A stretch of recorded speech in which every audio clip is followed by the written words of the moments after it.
Good evening, everyone. Guys, I'm reading, well, I'm not reading it. I'm listening to an audiobook by RFK, Robert Kennedy, he's wrote a book, and the book is absolutely wild. Guys, I'm not going to comment on the content of the book yet because I've not finished it. But once I finish this, guys, if half of this is actually true, then we are at war with, I don't even know what we're at war with, but we are 100% at war with something. Now, I'm not going to pass comment on that, but guys, if you know the book I'm talking about and you've read it or you're listening to it on an audiobook, please let me know in the comments below. I mean, the book is so gripping at the moment. I'm going through this stuff, and if half of it is true, then the world that we know is just not what we know at all. And there's so much going on behind the scenes that we don't even know. So much darkness and pure, like malice malice, I think, is the best word to use. Trying to describe this without trying to be inflammatory. But anyway, guys, I will do another. Once I've read that, you know what, guys, I'm probably going to do a book review on it, because, like I said, if half of it's true, and what I'm considering now, I mean, the reviews on this book are fantastic. What I'm considering now is, if the stuff wasn't true and it was just slander, then Fauci would have been, he would be in uproar, and, and Kennedy would probably be in jail or something, because the claims that are being made are absolutely wild. The claims, the names, the people, the locations, you can fact check all this stuff that he's talking about. So, I don't know what to make of it yet, but I will do once I finish listening to this, I'll put a description. I'll come and I'll probably do another video about it. But it is absolutely wild, guys. And if you've not read it or listened to it, it's like 99p on Amazon to listen to the audiobook. It's that good, actually. I'm thinking about buying it in hardcover. But anyway, guys, as I said, we are at the cusp now, and this book's just only confirming some of the things, and it's giving me more angles that I didn't even think of. A lot of things that I didn't even think were possible. So I spoke to a woman today in a local, in the post office. She said, "Oh, I recognize you from online." I said, "Oh, okay." Well, we got talking, and she said to me, she said, "How do you think Trump?" I'm getting asked this a lot. How do I think Trump is going to affect people in the UK? Guys, unfortunately, if you live in the UK, apart from some memes, a bit of savagery from Trump, I don't think he's going to affect us that much. Remember, the United Kingdom is going to be focused 100% on leading Europe, on leading in Europe, on leading NATO, on leading the European army. Whatever they bracket that under, the United Kingdom will be leading in the European theatre. So what I would speculate will happen is, if you've got a diesel car right now, and now I'm starting to think of, is this the real reason they're trying to push everybody onto electric cars? But if you've got a diesel car right now, I would give serious consideration into, well, I'll tell you what I think is going to happen, and then you make your own mind up from that. Obviously, you guys who follow me, you are adults, and you can make your own decisions. So I think this is going to happen. There's going to be a conflict in the Middle East with the United States and Iran. Remember that this has already been written into US law in November last year. So I don't see a way out of that now. Once that happens, Iran will close the Strait of Hormuz. Now, I know about the Strait of Hormuz because in 2003, just before the invasion of Iraq, all the British military's kit and equipment had to actually sail through there into Kuwait. So, we got briefed up on the Strait of Hormuz and how important it was and what strategic location it was. We were being flanked by Iranian warships, and it was quite a tense time. Anyway, so, that's how I have the understanding of the Strait of Hormuz. If the Strait of Hormuz closed, some people say that 20% of the world's oil goes through the Strait of Hormuz. So straight away, 20% of the world's oil would stop flowing. Now, the people who this would affect the most are the Europeans. And guess what? If you live in the United Kingdom, you are a European, but not part of the European Union. The Saudi Arabians, they would still manage to get their oil out because they built a pipeline in, I think, I want to say 1983, but it might be 1986, but it was in the 80s. Saudi, because of the Iran-Iraq war in the 80s, the Saudi Arabians built a pipeline. I think it's called the East-West pipeline. I should have probably got it up on the screen. But the Saudi Arabians built that pipeline East-West because of this, everybody understands how vulnerable Strait of Hormuz is. So it's not really going to affect the Saudi Arabians. And, if the oil price rockets and your supply, and your demand is up, then it's not really going to affect you because you're still getting that same amount out. So you're actually producing less but getting paid the same for it. So it's not going to affect the Saudi Arabians. It's not going to affect the Americans either. And if you guys were on my live stream earlier on, we were talking about this. I said the Americans, now Trump's in charge. I think Trump has a high possibility of just saying, right, you know what, we're in times of conflict, no oil exports. What that would do for the US economy is absolutely phenomenal. The United States GDP would just go absolutely through the roof. And guys, it would be unbelievable. It would be an awesome time to be in the United States, to be in America. For the European theatre, for the Europeans, that means that all diesel will become very scarce. So what I would say is the military, the government, would put a ban on all diesel. They did this in Ukraine in the early days when in the 2022 invasion. I think they did it on petrol and diesel, actually. But diesel, guys. Diesel is key. Think about your trucks, your tanks, your logistics, your trains, your ships. Everything runs on diesel. It's 30% more dense than petrol. Diesel is the fuel of the military. Diesel is the fuel of logistics. Diesel is the fuel of the government. Yes, of course, there are some, there's some cross-country bikes in the military that use petrol, although I know they're going to electric now. But diesel will become very scarce. So that's why I'm saying, and that's why we've avoided buying diesel cars at the moment, even though they are more, they're more efficient. You get better fuel economy. Right now, I'm just, I'm looking at this, if this conflict, and I believe it will, happens the way I think it's going to happen, you're going to see an absolute spike in oil prices. And once that, and not just prices, scarcity as well. Because if you've got 20% of the world's oil just off the market, then you've got the United States saying, right, okay, we're in global conflict. We can't export any oil anymore. So they've closed their markets. Where are we going to get our oil from? That, and then obviously that will put pressure on the Argentinians to take another swipe at the Falklands. That will then put pressure on the United Kingdom to go reinforce the Falkland Islands. That will, once there's pressure on the British to go and reinforce the Falkland Islands, that means they can't reinforce Ukraine. Guys, this whole thing, there's so many pieces ready to move at this point. It's absolutely unbelievable. The oil in the Falkland, the oil in Antarctica, in British Antarctic territory, it's not accessible yet. It's not like you can go down there and flick a switch and get that oil. You've still got to drill for it. You've still got to prospect. You've still got to get that oil and turn it into usable, usable material. So from crude oil, you then need to take it to a gas oil separation plant. You need to flare it. You need to, fractional distill it. And then you get your different variations of hydrocarbons.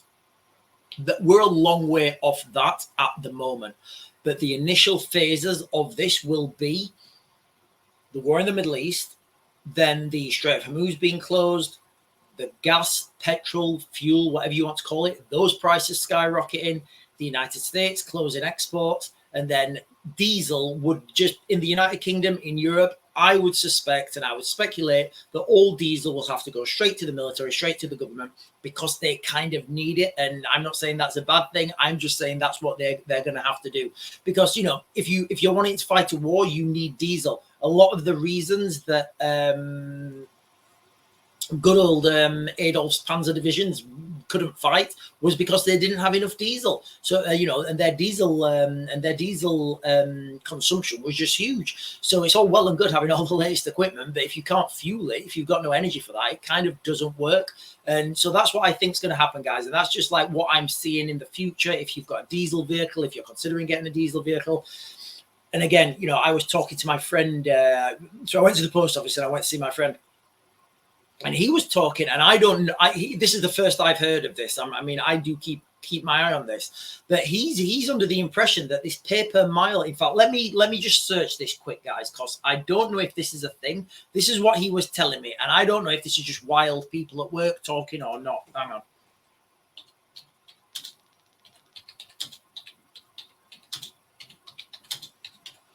Yeah. So this paper. All right. Okay. Right, okay, so the government, right, okay, so I'm just reading this now, guys. The government have no plans to, right, so the governments have got no plans. Pay per mile car tax change may have forced drivers to rethink trips. Pay per mile explained what it means for drivers. Right, okay, so let's look at this then, guys.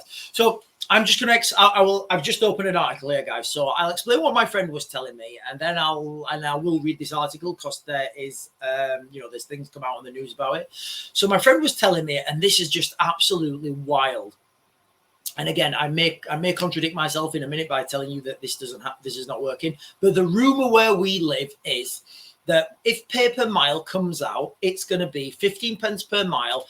And they're going to do that at the, you know, when you go and get your car MOT'd. So if you're not in the UK, I don't know how it works in different countries. But every year you have to go and have a test to make sure your car's functioning, it's roadworthy, it's not going to crash.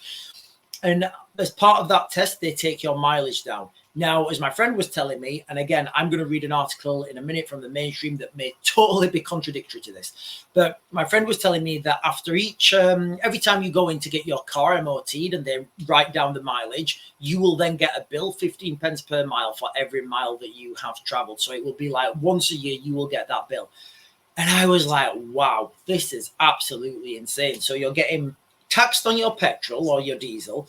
You're getting taxed for using the roads. And then you're getting taxed for every mile you drive on the roads. I mean, like, is there any more? Like, do they want to tax us if we, if we use too many? Like, do we have a tire tax? Do we have, you know, is there an air tax? Is air taxable yet? Right, guys, I'm just going to read this now and see what it says. British drivers overwhelmingly reject pay per mile car tax changes and fuel duty hikes ahead of budget. Right, okay. I've not heard anything of this, guys. I don't know if it's coming.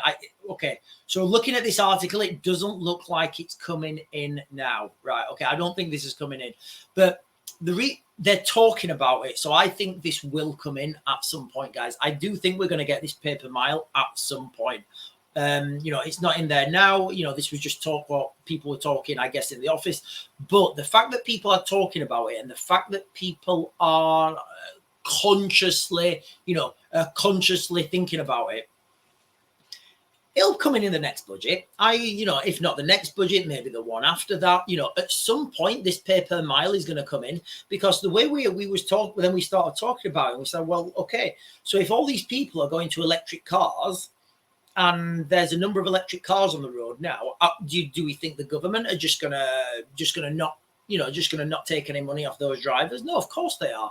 So I think that's how they're going to, you know, recuperate that money and try and get everyone onto electric cars. I can remember what's her name? Rachel Reeves or whatever her name is, the Chancellor of the Exchequer. I think that's her. I think that's her title. You know, she was saying that electric is the future. And, you know, and I don't know who's telling her this. Whoever's telling her this probably has shares in an electric car company or a battery company or a company that puts these charging points in, because electric vehicles are not the future. I've said this so many times. Electric cars, they're gone before they even started. Think about the amount. I mean, I saw some of these, you know, I was actually looking at an electric car, actually. I was just seeing how much they were and the, you know, the price ranges. But once I looked at the charging, how to charge them up, you can either plug them into your domestic sockets. And I think from the cars I was looking at, it would take 14 hours to charge up. Or if you don't want to use your domestic sockets, you can have one not plumbed in, wired in, I guess. And this has to be done by a specialist. And these things are expensive.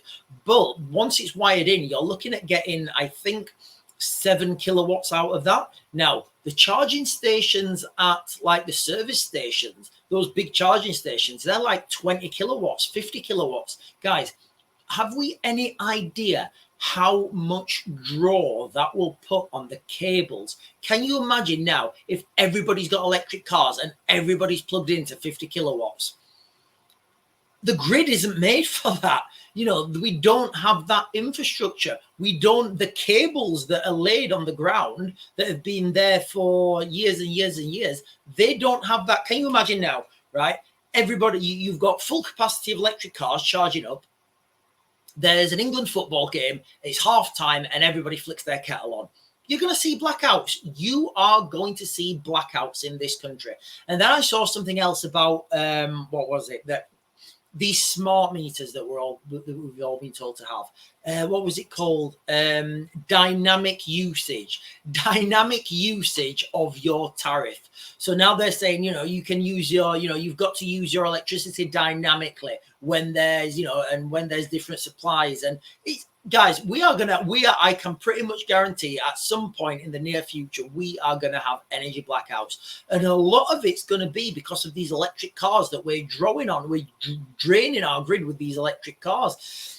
I don't think they're the future. Hydrogen's the future. You can use existing infrastructure with hydrogen, existing filling stations. You don't need to have, if you've got a hydrogen car, you can either use hydrogen fuel cells or hydrogen combustion, and you can have, you know, you don't need this waiting in a charging lot for, like, I think it's 30 minutes for an emergency charge, or like an hour. And it's just insane, guys. The whole vehicle charging, yes, I get it. I get electric cars. I get that we're running out of apparently fossil fuels, although we've just found a load in Antarctica. I do get the argument. Equally, when you're talking about, you know, CO2 harming the, in fact, let me just come on to something quickly that Donald Trump said, seeing as we still have, is it this one? Yes. So let me just share this with you guys, because I'm not convinced. And if you've been following this channel for a while, you know, I've not changed my tune.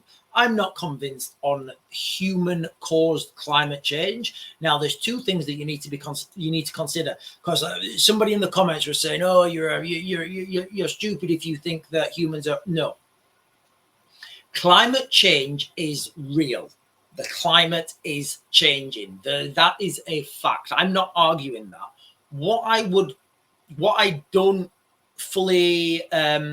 not fully on board with is that stopping vehicles and taxing people is going to have any significant effect at all. You know, so when people say, and it's one of those arguments where people say, "Oh, you're a climate change denier." No, I'm not. No, we're not climate change deniers. We're saying that humans don't have that big effect on, you know, on the climate. Now, CO2 is supposed to be this, you know, this devastating gas, and it's destroying everything. If you go to places in Lincolnshire that have these, there's places in Lincolnshire and Holland, you know, the places that have these big greenhouses, they grow bedding plants and stuff, you know, those farmers will pump CO2 into the greenhouses because it makes the plants grow. So I don't understand how we're having a war on CO2. And if you've read RFK's book, it starts to change your mind about so many things, guys, honestly. You know what? I may actually buy some copies and give them away on one of our live streams on a Friday. But anyway, a wrecking ball. Experts warn Trump's win sets back global climate action. Now, what is climate action, guys? As far as I'm concerned, the sun is our main heat source, you know, and everything comes from the sun. So I don't know how much action we can do to cool down the sun. You know, the sun goes through cycles, and right now it's in a warm part of its cycle. You know, all you have to do is do a short search online, and you'll see this. There's lots and lots of articles about it. Election of a climate denier to US president poses major threat to the planet, environmentalists say. Like, but this is where they get you guys, you know, climate denier. I don't think Donald Trump's denying that the climate is changing. What I think he would say is taxing people and stopping people, stop making wind farms and taxing people taxing normal people without them saying so for wind farms, solar farms, offshore wind, millions and millions of pounds into carbon capture things, that's really crazy. Absolutely crazy. I mean, if you want to clean up the environment, we should start with the ocean. The ocean is like, the ocean's the biggest, the ocean's like our lungs. And if you know how much plastic was in the ocean, it's absolutely unbelievable. And nobody says anything about the plastics in the ocean.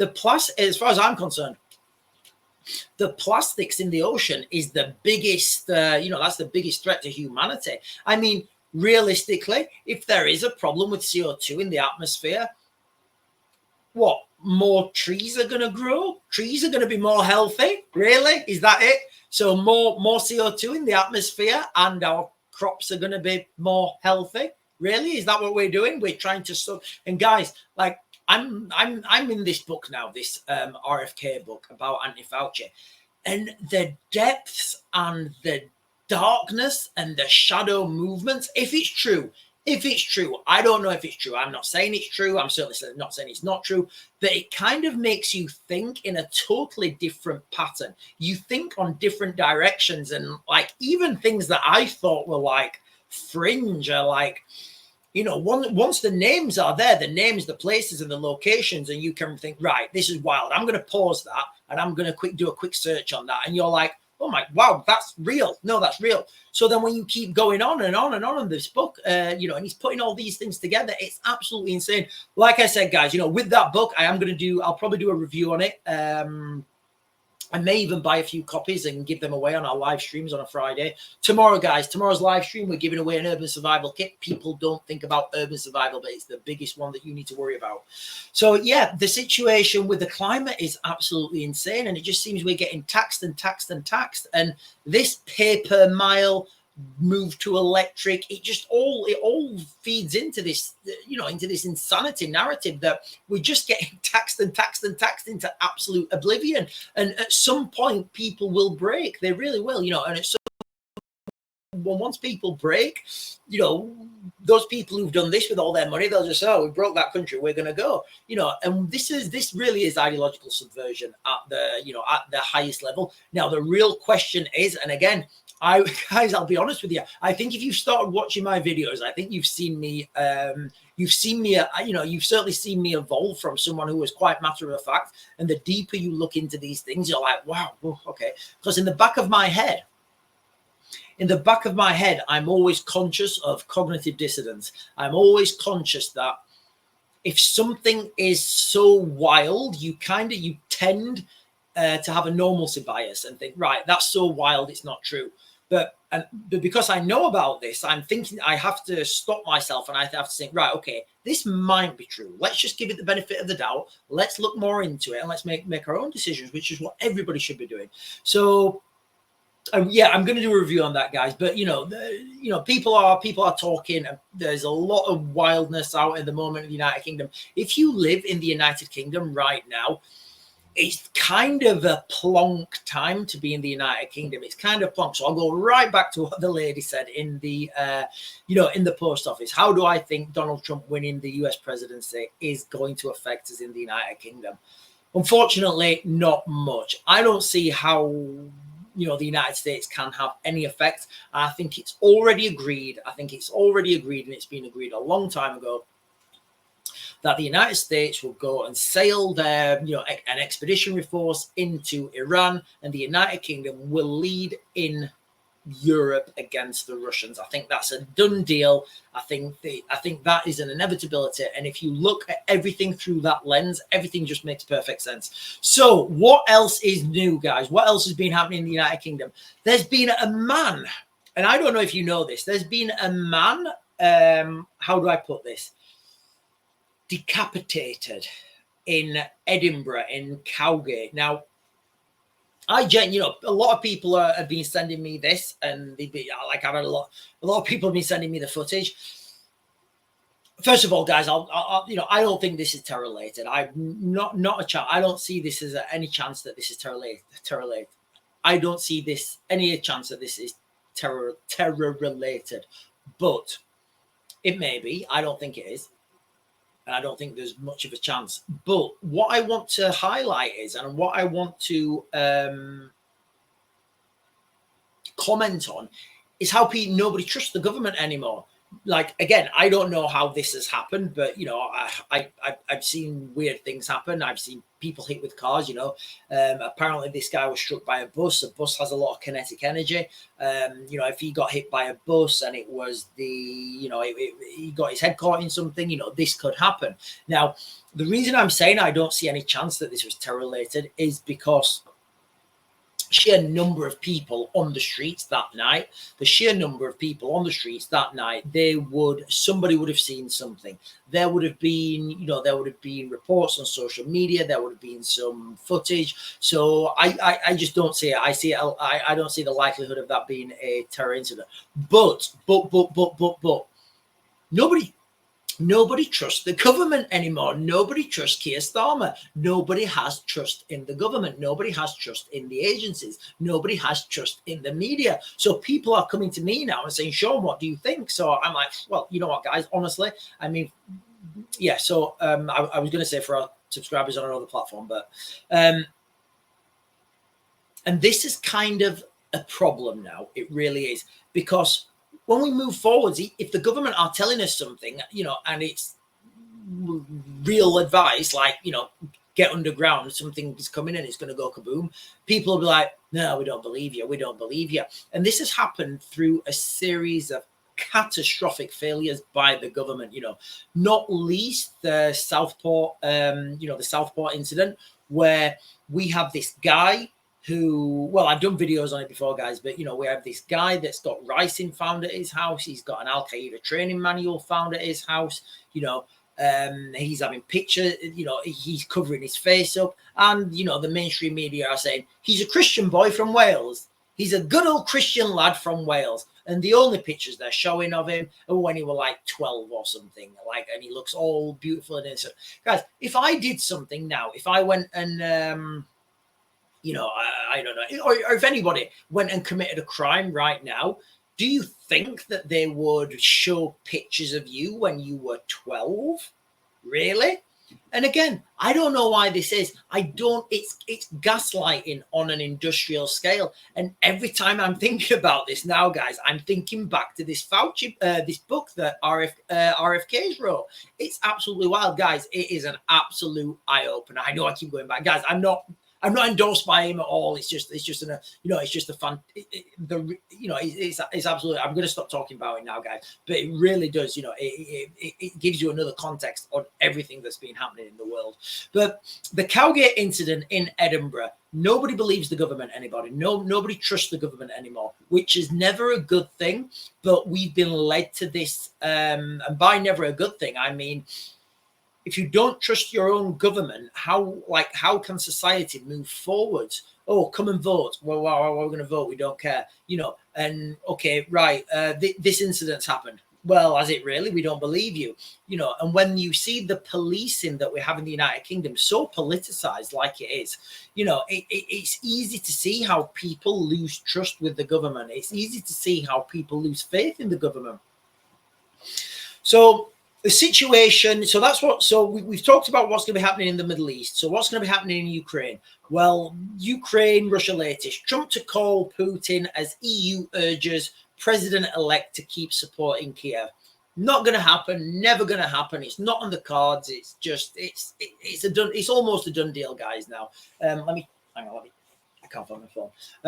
I'm waiting for some messages to get back from my friends in Ukraine who work for NGOs.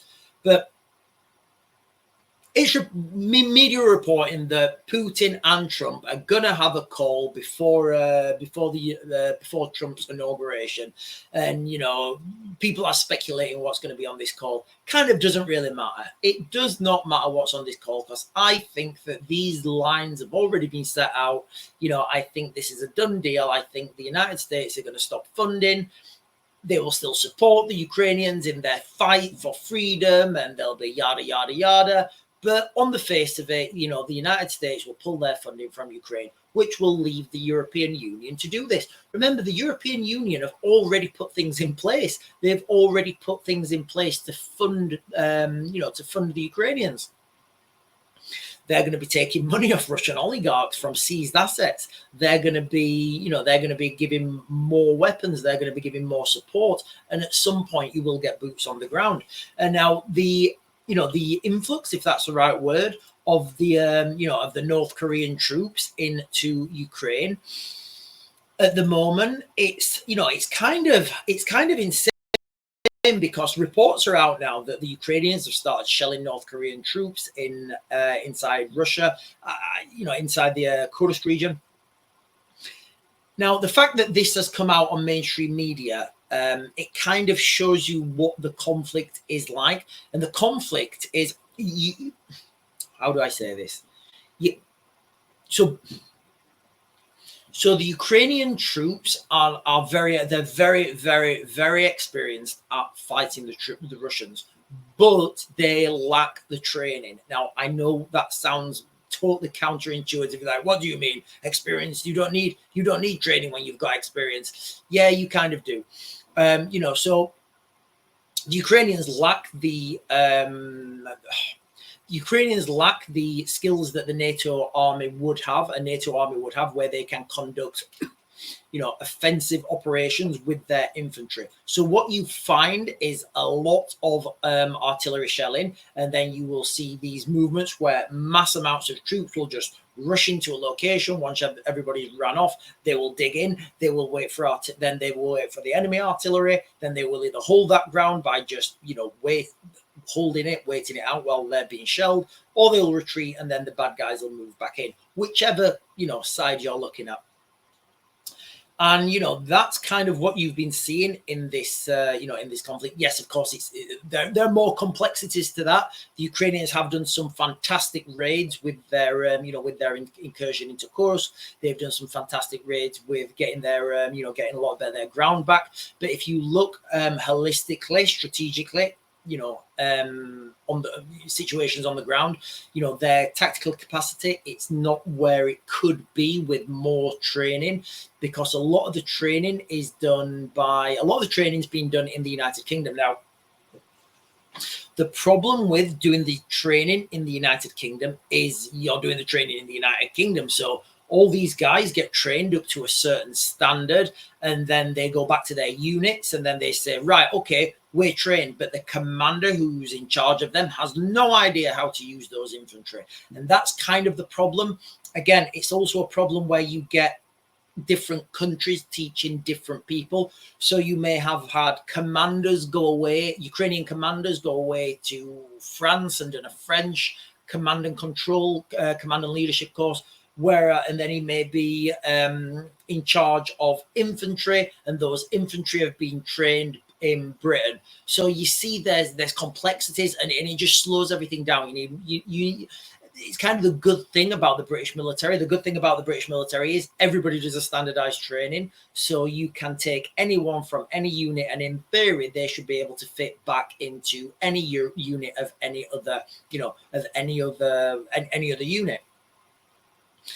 The Ukrainians don't have that system. The Russians certainly as hell don't have that system.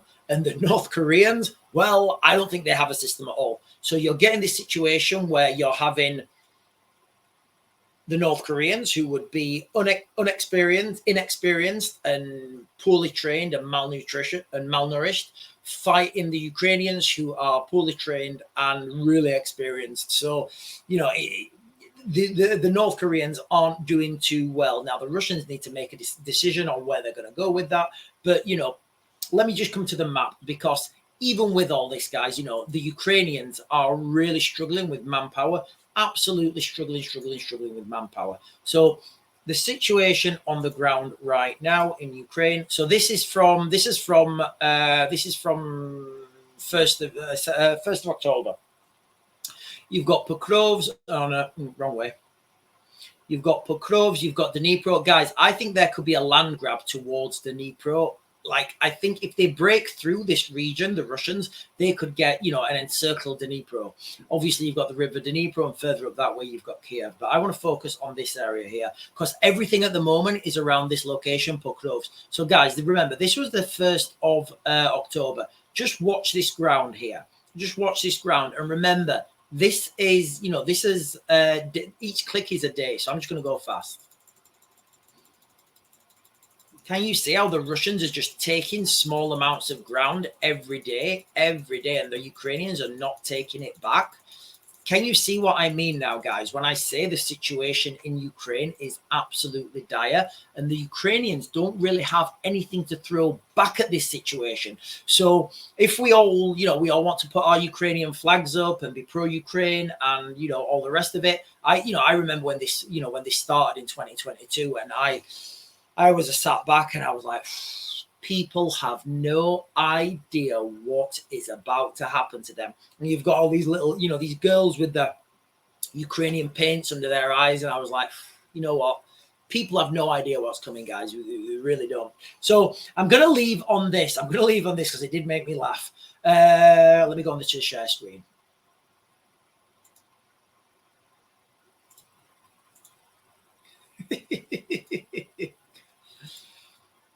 North Korean soldiers get internet access in Ukraine. Hooked on porn report.